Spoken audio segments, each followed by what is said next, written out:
Kevin Warsh just broke the Fed playbook. Most people on Wall Street looked at yesterday's Fed meeting and saw that they held rates steady. But that's not what really happened. The Fed didn't just hold rates. It removed its easing bias. 9 Fed officials projected a rate hike, and the new chair refused to participate in the Fed's own signaling system. Guys, most traders are focused on what the Fed did yesterday, but the bigger story is what the Fed may have just become. By the end of this video, we will understand exactly what changed, why October rate hike odds exploded, and why every inflation report from here forward just became dramatically more important.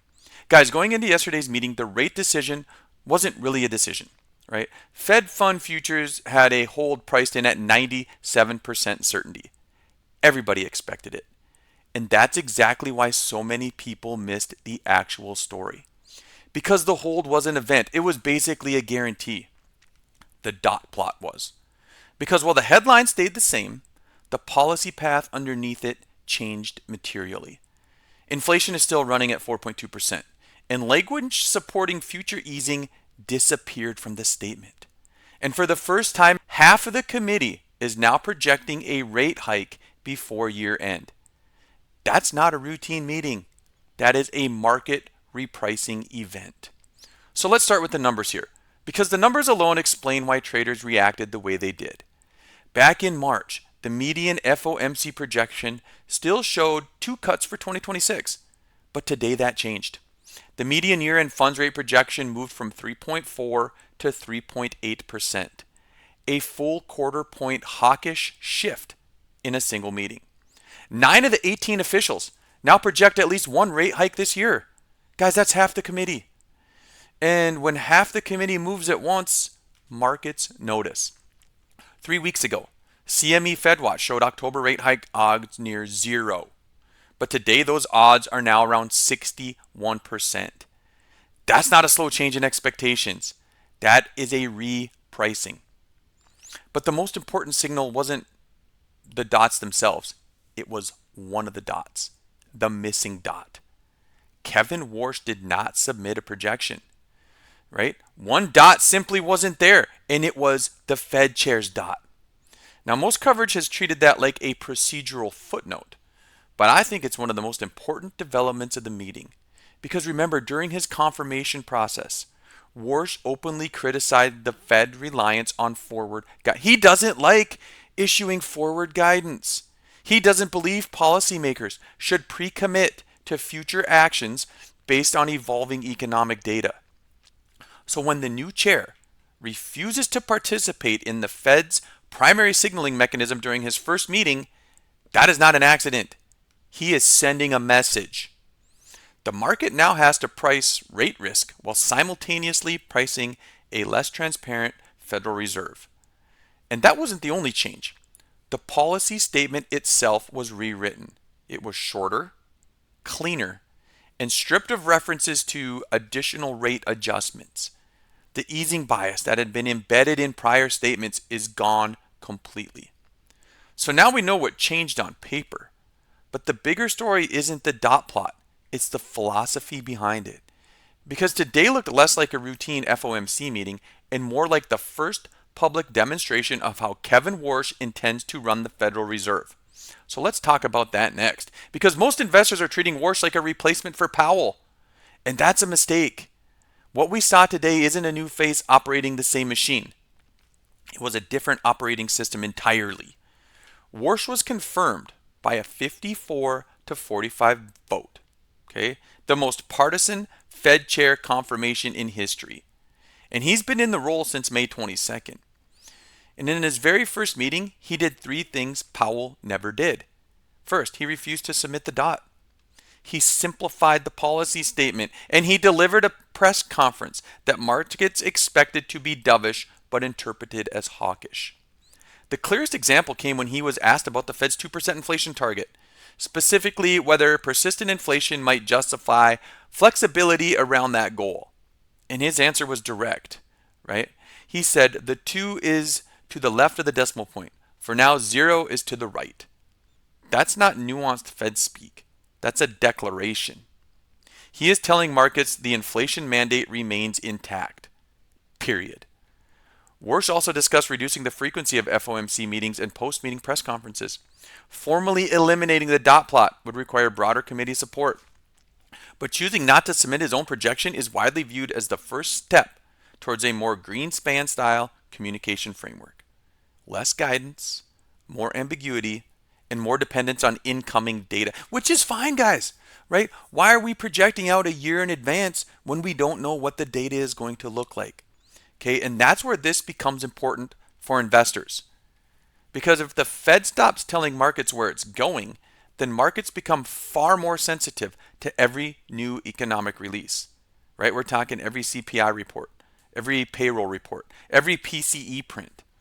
Each one suddenly carries more weight because the Fed is no longer pre-signaling its next move. And that creates three possible paths for the rest of 2026. One of them points directly to a hike, and one points to a long stretch of uncertainty. And the last one could completely reverse today's narrative. So let's walk through all three of those. So number one, the rate hike. Inflation remains stubborn. This is what we'd have to see, right? Stubborn inflation. CPI staying above 4% through the summer. Labor markets remaining strong. And October hike odds continue climbing above 75%. The Fed ultimately delivers a 25 basis point hike in either October or December. Long duration assets would price lower and the dollar would strengthen. Growth valuations would compress, right? This is the scenario the current dot plot is explicitly signaling. So scenario 2, guys, would be a rate hold and a drift, we'll call it. So the incoming data would stay mixed. Inflation would cool slightly, but not enough to declare an all-out victory. Hike probabilities bounce between 40 and 60% for months. The Fed stays on a hold rate steady through year end, but the hawkish tone remains. Markets would just kind of grind sideways, volatility would stay elevated, and uncertainty would remain high. No rate hike, but no relief either. Which brings us to scenario 3, the reversal. This is the scenario getting the latest attention right now. Oil continues to fall, right? The deal with Iran is solidified. The Strait of Hormuz opens and things go back to normal in that region, which means energy-related inflation should roll over. PCE could soften faster than expected. And by late summer, Warsh has enough data to soften the hawkish tone without damaging credibility. And this is why I think he's doing this, because the environment and the data changes so frequently that by saying, no, we are going to evaluate the data as it comes in and we're not going to project, then he doesn't lose his credibility. I think he actually builds his credibility by them acting on the data at the time, right? And then we would see rate hike odds collapse. Risk assets should rally, and markets begin pricing stabilization rather than tightening. It's absolutely possible, but the window for that scenario is narrow, and the data would need to cooperate very quickly. So here's what we have to watch next, guys. If you're only tracking these three things, right, from this meeting, make it these three. Number one is the July CPI print. This is the most important economic release between now and October. If inflation prints above 4% again, the hike narrative accelerates. If CPI falls, maybe towards 3.5% or lower, scenario 3, right, which is the dovish scenario, suddenly becomes much more realistic. Everything else is secondary. Number 2, we got to look at Kevin Warsh himself. Today he signaled that communication is going to become less frequent, not more frequent, which means every speech, every interview, and every congressional appearance becomes a market event. So watch what he says and pay even closer attention to what he refuses to say. And number 3, guys, we have to keep an eye on the 2-year Treasury. The 2-year remains the cleanest real-time signal of Fed expectations. Citi noted yesterday that the average move in the 2-year during a new Fed chair's first meeting is roughly 6 basis points. So watch whether yields stabilize here or continue climbing. Because if the 2-year keeps moving higher, the market is telling you the hike is becoming increasingly real.